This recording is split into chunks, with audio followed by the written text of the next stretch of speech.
I saw the document that came out. Joel was talking about the review by what's it called? I saw the blurb that came out, and I read it, and I went, they've already made their mind up. They're going to kill this service. So I didn't even respond to it. It was a waste of time. They'd already written, isn't that right? They'd predetermined that they weren't going to fund the service. Sorry. Do the other two want to come up and we can take? Sorry. Yes, it's for the panel. I don't want to be chairing this. If that's okay, it's for the panel. So, Ian, you very kindly shared your experience of the importance of exercise therapy, posture in the non-operative. You in Scotland have mentioned the importance of the sort of chest wall school.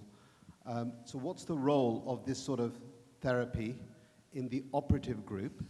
And why I'm mentioning this is really, Joel, do we need to standardize that as well if it's going to affect outcomes?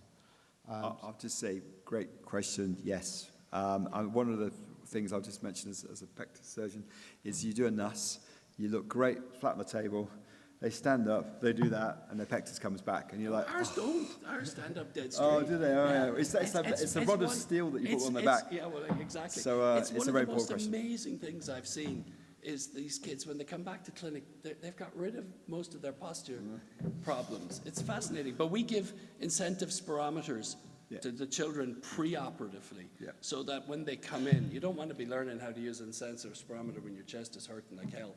You want to be practiced at it and have numbers beforehand to get back to or exceed.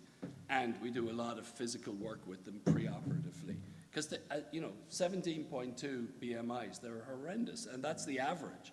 So some of them are 15 point something. And also appearance-wise, unlike adults, you're still bony and knobbly and whatever else, even though you may have had a very good repair. It doesn't look great. I kind of manage their expectations by saying, I'm going to give you a shape that you can now go away to the gym and work on. I'm not going to make you looking like Arnold Schwarzenegger if you come in with a BMI of 17.2. No, I mean, I agree with the panelists, but what I'm really extending to Joel is, do we need to standardize that approach or give some guidance for that sort of approach to all sites that are going to take part in the study? It's a really good point, and we haven't done that, so that's a really good point. Maybe I would look to Ian and Carl to sort of lead us on that, because actually, it could make a big difference, couldn't it? So it's a really good point. My second question, sorry to hog the discussions, are about the vacuum bell therapy. We used it a couple of times in Birmingham many, many years ago, but the concerns there were then about the recurrence rate. And so I just wanted to ask you, obviously, both of you have got very, very extensive experience in this. What is the recurrence rate? So we're still working out the recurrence rate. I was somewhat skeptical when I started 10 years ago with vacuum bell therapy. I've now got a lot more experience of it. Our program's based around 2 years. There is no fixed finish date. So one of the really important elements to the program is that 2 years minimum. And the idea is that the patient finishes when they are ready to finish.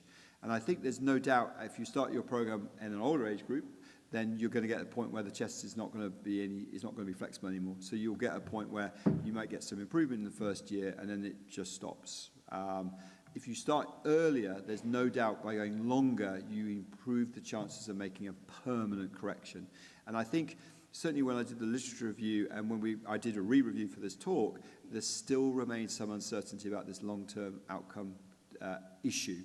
My feelings are it is a permanent correction, but the difficulty is I think it's only a partial correction in many patients. So permanent but not completely gone, if that makes sense.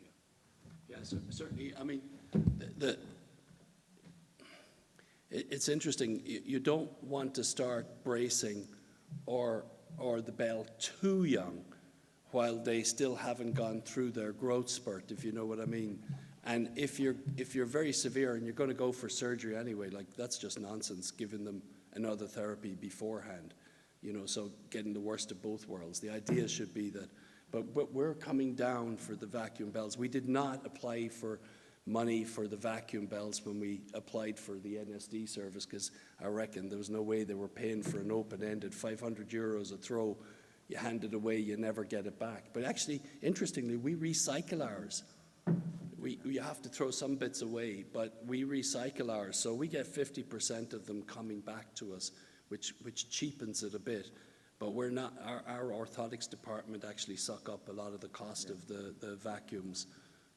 The NSD, we're trying to get them to pay for more of them. But at the moment, they're only paying for about 10 or something, and we're putting out 80 a year. So they're 500 euros each. Okay, I think we're holding you back from coffee now. So we've had 3 excellent speakers. I'd like to thank them for their time. I'm sure we're seeing a huge improvement in the quality of surgery and non-surgical treatments for Pectus patients. Thank you very much, Joel, Ian, and Carl. Thank you.